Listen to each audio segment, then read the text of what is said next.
अस्सलाम वालेकुम। आज का ऑप्थेमोलॉजी लेक्चर एक्सपोजर केराटोपैथी के बारे में है जिसको ईके भी लिखा जाता है। सो आई रिकमेंड कि आईलिड की एनाटमी की रिव्यू की मैंने एक वीडियो बनाई है। I try to link it here. आप पहले देख लें ताकि आपकी थोड़ी सी एनाटमी और टर्मिनोलॉजी रिवाइज हो जाए, फिर आपको बेहतर समझ आएगी। Let's get started. So exposure keratopathy का मतलब ये है कि बल्कि उससे भी पहले let's talk about what is the normal function of your eyelids. तो हमारी जो कॉर्निया होती है उसके ऊपर आईलिड की एक मुसलसल एक प्रोटेक्शन होती है मैकेनिकल। फिर ये कि उसके ऊपर एक टीयर फिल्म होती है जिसको हर ब्लिंकिंग मोशन ऑफ आईलिड से ये होता है कि वो टीयर फिल्म स्वीप अक्रॉस करती है कॉर्निया को, उसको मॉइस्ट रखती है, उसको मुसलसल सफाई भी उसकी होती रहती है और उसको माइक्रोबियल अटैक से भी प्रोटेक्ट करते हैं tier film. So there are different factors that maintain the adequate distribution of tear film, जिसमें आपका ब्लिंकिंग रिफ्लेक्स ठीक होना, आपका ब्लिंकिंग रेट का ठीक होना और आईलिड का रात को सोते वक्त मुकम्मल तौर पे बंद होना और ब्लिंकिंग का जो नॉर्मल फंक्शन आपका हो रहा है, ये सारी बहुत इंपॉर्टेंट रोल प्ले करती हैं आपकी कॉर्निया की हाइड्रेशन और प्रोटेक्शन में। एक्सपोजर केराटोपैथी एक ऐसी कंडीशन है जिसमें for some reason, for whatever reason, cornea जो होता है उसको ये प्रोटेक्शन अब ख़त्म हो जाती है, वो मुसलसल एयर से एक्सपोज रहती है और उससे ये होता है कि विद टाइम कॉर्निया ड्राई हो जाती है, डेसिकेशन हो जाती है उसके एपिथेलियम की और उससे ये होता है कि फिर वो वल्नरेबल होता है towards erosion and ulceration and even perforation. Lagophthalmos एक टर्मिनोलॉजी है जिसका अक्सर स्टूडेंट्स इसका नाम पढ़ के कंफ्यूज होते हैं कि इसका क्या मतलब है।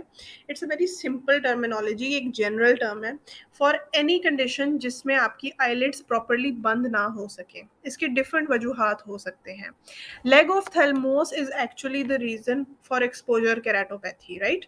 कॉर्निया तभी एक्सपोज होएगा ना जब आपकी आईलिड्स उसको मुकम्मल तौर पे कवर नहीं करेंगी और वो वजूहात मुख्तलिफ हैं, जैसे कि अगर नर्व डैमेज है उस एरिया का, जैसे कि फेशियल नर्व डिसफंक्शन, तो इसको हम कहेंगे पैरालिटिक लेग ऑफ थैलमोस। या कोई आईलिड का कोई और डिसफंक्शन है या कोई स्कार टिश्यू इस तरह का बना हुआ है कि आईलिड बंद नहीं हो रही, तो उसको सिकाट्रिशियल लेग ऑफ थैलमोस कहेंगे। फिर इसी तरह रात को कुछ लोग properly physiological, it's not a disease, nocturnal lagophthalmos होता है जब रात को सोते वक्त आंखें मुकम्मल तौर पे बंद नहीं होती। फिर ये कि कुछ अद्वियात हैं, कुछ दवाइयाँ हैं, जिनके इफ़ेक्ट से भी ये होता है कि लैग ऑफ थैलेमस हो जाता है, आँख प्रॉपर्ली बंद नहीं होती। So once you are clear about what is exposure keratopathy, what is lag of thalamus, now we will discuss the etiology one by one. ठीक है? Facial nerve paralysis, proptosis, eyelid abnormalities, blepharoplasty, post-surgical complication, sedation, coma, ICU setting and symblepharon. ये सारे के सारे different etiologies हैं, परेशान नहीं होना, one by one मैं सबको easy करके आपको समझाऊंगी. So first and foremost आपको पता है कि हमारी जो आईलिड होती है उसके बाहर जो मसल है that is orbicularis ओक्यूलाई muscle, right. तो this is innervated by the seventh nerve. जब सेवंथ नर्व डैमेज होता है, जिस तरह बेल्स पैल्सी है, तो होता ही है कि ये जो मसल है ये आईज को क्लोज करने के लिए रिस्पॉन्सिबल होती है, राइट, ब्लिंकिंग के लिए भी और फोर्स्ड क्लोजर के लिए भी। जब ये डैमेज होती है due to let's say Bell's palsy, stroke, head trauma, brain tumour, जो भी वजह है, आंख प्रॉपर्ली बंद नहीं हो पाती। So this is one of the reasons. फिर आ जाता है प्रोप्टोसिस। प्रोप्टोसिस का मतलब है एक्सोफ्थेल्मोस, आंख बाहर को आई हुई है, राइट। अब ये एक आंख भी हो सकती है, दोनों भी हो सकती हैं, depending on what is the reason. ये डिफरेंट कंडीशंस में देखा जा सकता है और अल्टीमेटली कॉमन सेंस की बात है कि अगर आईबॉल ही बाहर आया हुआ है तो आईलिड बेचारी क्या करे, वो यकीनन वो पूरा आईबॉल नहीं कवर होएगा और जब वो पूरा कवर नहीं होएगा तो फिर कॉर्निया एयर से एक्सपोज रहेगी और एक्सपोजर केराटोपैथी होएगी। प्रोप्टोसिस के पोटेंशियल रीजंस हो सकते हैं थायराइड आई डिजीज जो कि ग्रेव्स ऑफ थैमोपैथी है, ऑर्बिटल सेल्यूलाइटिस हो सकता है, कोई भी रेट्रो ऑर्बिटल ट्यूमर हो सकता है, कुछ भी that can cause your eye to bulge out, ठीक है।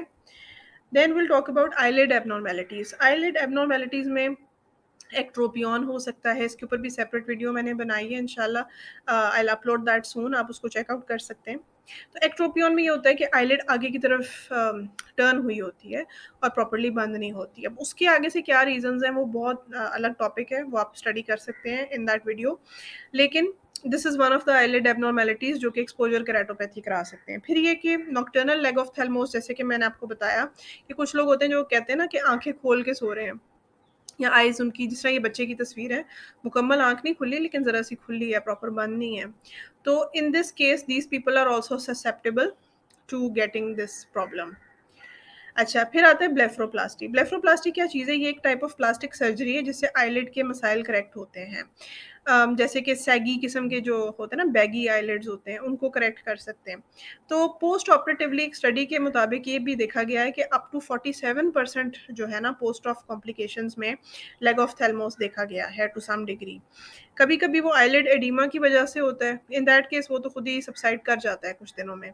लेकिन अगर उसके बाद वो परसिस्ट कर दिया है किसी भी वजह से, एडिमा है, सेप्टल एलिवेशन है या एक्सेसिवली स्किन रिमूव हो गई है, तो इन दैट केस फिर उसको सर्जिकली करेक्ट करना पड़ता है। फिर ये कि पोस्ट सर्जिकल कॉम्प्लिकेशन की वजह से भी एक्सपोजर केराटोपैथी हो सकती है। अब वो कैसे हो सकती है? Postoperative lagophthalmos is very common with trauma procedures, orbital tumour debulking और कोई भी आई की और फेशियल सर्जरीज जो आईलिड्स ऑर्बिट को इन्वॉल्व करें, तो उसमें ये एक पोटेंशियल कॉम्प्लिकेशन होती है।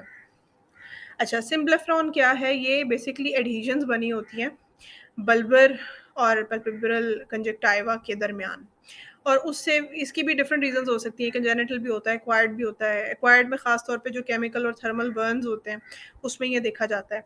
तो इसमें भी आईलिड प्रॉपर्ली बंद नहीं होती, जिसकी वजह से कॉर्निया एक्सपोज रहता है। इसका भी सर्जिकल ट्रीटमेंट होता है।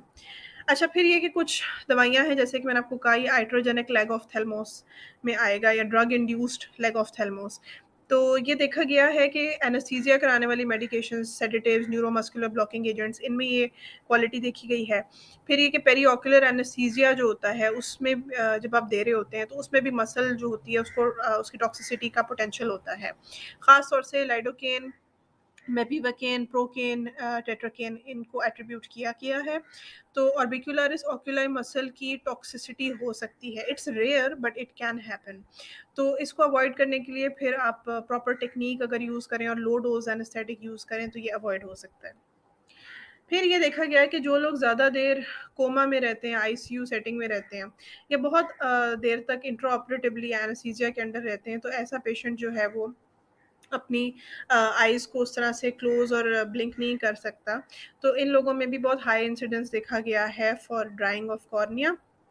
तो उसके अलावा ये कि आईसीयू सेटिंग में एक तो ऑब्वियसली एक उनका ब्लिंक रिफ्लेक्स मुतासिर हुआ हुआ है, फिर ये कि उनको कुछ ऐसी दवाइयाँ भी दी होती हैं जो कि वीक करते हैं इसको, मसल्स को। फिर ये कि नेगेटिवली जो आपका बेल्स फिनोमेना है, बेल्स फिनोमेना अगर आपको नहीं पता तो मैं उस पे सेपरेट वीडियो बनाऊँगी। बेसिकली जो आपकी आँखें जब बंद होती हैं तो एक नेचुरल अप रोलिंग होती है ना आपकी आई बॉल की, वो बेल्स फिनोमेना होता है। तो इन चीज़ों की वजह से बेल्स फिनोमेना पेशेंट का मुतासिर हो रहा होता है, तो कॉर्निया बिल्कुल एयर के सामने होती है, ऊपर रोल अप नहीं होती। तो ये इशू है। फिर ये है कि आईसीयू सेटिंग के अंदर पॉजिटिव प्रेशर वेंटिलेशन जो दी होती है वो भी कंट्रीब्यूट करती है, क्योंकि पेशेंट का जो वीनस प्रेशर होता है वो रेज़ हुआ होता है और इनडायरेक्टली कंजक्टिवल एडिमा और लैग ऑफ थैलेमोस होता है। फिर हाई फ्लो ऑक्सीजन मिल रही होती है नेबुलाइज़र, फेस मास्क के थ्रू, उससे भी कॉर्निया डेसिकेट हो जाता है, फ्लूइड इम्बैलेंसेस होते हैं। अच्छा जी, ये सारी कॉजेज़ मैंने डिटेल में आपको अच्छी तरह डिस्कस करा दी हैं। अब आप सिम्पटम्स पे आते हैं। सिम्पटम्स क्या हैं? अगर आपकी कॉर्निया ड्राई है तो ऑब्वियसली एक इरिटेशन होगी, ड्राइनेस महसूस होएगी, फॉरेन बॉडी सेंसेशन कहते हैं, ग्रिटी किस्म की फीलिंग होती है आँखों में।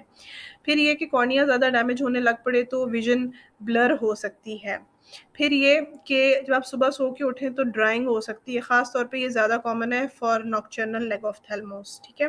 तो जब ये सो के उठते हैं तो उनकी आँखें बहुत ड्राई महसूस होती हैं। फिर ये कि लाइट की सेंसिटिविटी बढ़ जाती है अगर कॉर्निया फिर डैमेज होने लग जाए तो। एक्सेसिव टीयरिंग होती है क्योंकि आँख सेंस कर रही होती है कि ड्राई है, तो वो एक्सेसिव टीयर्स प्रोड्यूस करते हैं। उससे वाटरी आइज़ हो सकती हैं, पेन हो सकती है, रेडनेस हो सकती है क्योंकि इरिटेशन हो रही है।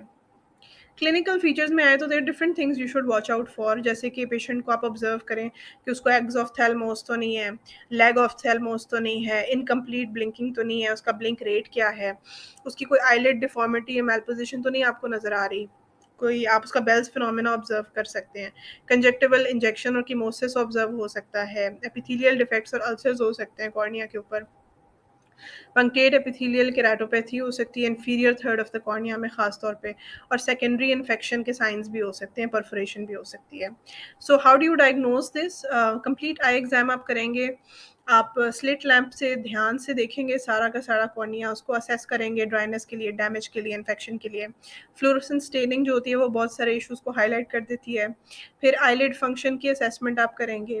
Tier breakup time, ocular protection index assessment, ये भी कुछ टेस्ट्स होते हैं जिसमें ड्राई आई वगैरह आप इन्वेस्टिगेट कर सकते हैं। एक्सोफ्थैल्मोमेट्री से आप एक्सोफ्थैल्मोस की डिग्री असेस कर सकते हैं। इन सब टेस्ट पे इंशाल्लाह एक और वीडियो बनाऊंगी, यहाँ पे इतना लंबा मैं नहीं डिस्कस कर सकती। फिर ये कि डिफरेंशियल डायग्नोसिस में neurotrophic keratopathy, recurrent erosions, infectious keratopathy, dry eyes and auto immune disease को आपको कंसिडर करना चाहिए। कॉम्प्लिकेशंस में ऑब्वियसली अगर आप इसको करेक्ट नहीं करेंगे तो कॉर्निया डैमेज ही होगा, इन्फेक्शन हो सकती है क्योंकि टीयर फिल्म का प्रोटेक्टिव मैकेनिज्म नहीं है, ज़्यादा एक्सपोजर है। कॉर्निया में अल्सर हो सकते हैं, परफोरेशन हो सकती है, विजन इम्पेयर हो सकती है, विजन लूज हो सकती है। तो ट्रीटमेंट में 2 तरह से आपको सोचना चाहिए। एक तो ये कि ये हुआ क्यों? उस अंडरलाइंग कॉज़ को एड्रेस करें, और नंबर 2 ये कि अभी अब जो हो गया है तो इस सिम्पटम को हम किस तरह एलिविएट करें। तो सबसे पहले तो सिम्प्टोमेटिक ट्रीटमेंट में ये है कि आँख ड्राई हुई हुई है तो आपने आँखों को ल्यूब्रिकेट करना है। दिन के टाइम आप आर्टिफिशियल टीयर्स दें और रात के टाइम सजेस्ट करें कि लुब्रिकेटिंग ऑइंटमेंट्स लगाएं। क्योंकि इनका मसला परसिस्टेंट है और बार बार होगा तो preferably preservative free artificial tears use करें। इनको तो आप आवरली भी यूज़ कर सकते हैं, एज नीडेड पेशेंट खुद भी उसको यूज़ कर सकता है। फिर ये कि पंक्टल प्लग्स भी कुछ लोग ले सकते हैं, उसमें ये कि टीयर फिल्म ज़रा ज़्यादा देर रहती है, ड्रेनेज थोड़ी स्लो डाउन हो जाती है। फिर ये कि माइक्रोबियल इन्फेक्शन है तो आप उसको एंटीबायोटिक से ट्रीट कर सकते हैं। मॉइस्चर चेंबर्स होते हैं, शील्ड्स और पैचेस होते हैं जो कि आइज़ के ऊपर आप प्लेस करते हैं मॉइस्चर रिटेन करने के लिए, ख़ास तौर पे जब आप सो रहे हों और लिड क्लोजर ना हो तो this is one of the ways. फिर ये कि सिंपल सी टेप यूज़ कर सकते हैं, रात को सोते वक्त आइज़ को क्लोज शट कर लें विद टेप। टार्सोरेफी कंसिडर हो सकती है, इट्स अ सर्जिकल प्रोसीजर जिसमें पार्शियली आप आईलिड्स को क्लोज कर रहे होते हैं। स्क्लेरल कॉन्टैक्ट लेंसेज होते हैं जो कि लार्ज डायमीटर लेंसेज होते हैं जो कॉर्निया को प्रोटेक्ट करते हैं और मॉइस्चर को मेंटेन करते हैं। फिर अंडरलाइन कॉज, अब मैं एक एक कॉज के ऊपर बहुत लंबी डिस्कशन हो जाएगी, ब्रीफली वन लाइनर दिया हुआ है कि जाहिर है अगर थायराइड आई डिजीज़ की वजह से प्रोप्टोसिस हुआ है और ये सारा मसला है तो आप थायराइड हार्मोन लेवल्स को करेक्ट करें तो इंशाल्लाह ये प्रोसेस भी बेहतर हो जाएगा। सिम्प्लाफ्रॉन की सर्जिकल ट्रीटमेंट है, किसी और वजह से प्रोप्टोसिस है तो ऑर्बिटल डिकम्प्रेशन कंसिडर हो सकती है इफ़ इंडिकेटेड। कॉर्नियल अल्सर के लिए अलग ट्रीटमेंट है, आप एंटीबायोटिक्स वगैरह दे सकते हैं। कॉर्नियल परफोरेशन अगर हो गई है तो उसकी इमरजेंसी अलग से ट्रीटमेंट है। टिश्यू एडहेसिव ग्लूज हैं, conjunctival flap, bandage soft contact lens, therapeutic keratoplasty, सारा कुछ परफोरेटेड कॉर्नियल अल्सर के लिए हो सकता है। फेशियल नर्व का इशू था तो उसके लिए फिजिकल थेरेपी है, सर्जिकल इंटरवेंशन है, गोल्ड वेट्स भी समटाइम्स इंसर्ट होते हैं। बोटॉक्स इंजेक्शन दे सकते हैं to paralyse the muscles and eyelids जो होती हैं उनको क्लोज करने में आसानी हो। फिर ये कि अगर एक्ट्रोपियन है तो उसकी अलग करेक्टिव सर्जरीज होती हैं। टेम्पररी या परमानेंट टार्सोरेफी भी हो सकती है फॉर लैक ऑफ थैल्मोस।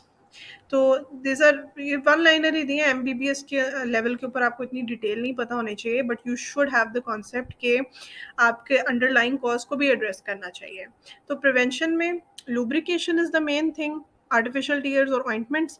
उसके अलावा आईलिड्स को टेप शट कर सकते हैं, बैंडेज सिलिकॉन लेंस वगैरह हो सकते हैं, लेकिन लेंस का इशू ये होता है कि ये फिर आप इन्फेक्शन का रिस्क भी बढ़ा रहे होते हैं, तो दैट्स अप टू यू। उसके बाद ये कि मॉइस्चर गॉगल्स भी होती हैं, वो भी कॉर्निया को प्रोटेक्ट करते हैं। और अगर आप एट रिस्क हैं, आपको ऐसी कोई प्री डिस्पोजिंग कंडीशन है, अभी केराटोपैथी नहीं शुरू हुई, तो काइंडली अपने आई एग्जाम्स को फ्रीक्वेंटली जाके असेस अपनी आंखों को करवाया करें, रेगुलर चेकअप्स अपने करें ताकि अगर ऐसा कोई इशू शुरू हो रहा है तो उसको टाइमली मैनेज कर लिया जाए। सो इंशाल्लाह और वीडियो के साथ हाजिर होंगी। आपको ये वीडियो अच्छी लगी तो इसे लाइक करें, कमेंट करें, शेयर करें, सब्सक्राइब टू माय चैनल और इंस्टाग्राम और फेसबुक पर मुझे फॉलो करें। अल्लाह हाफिज़।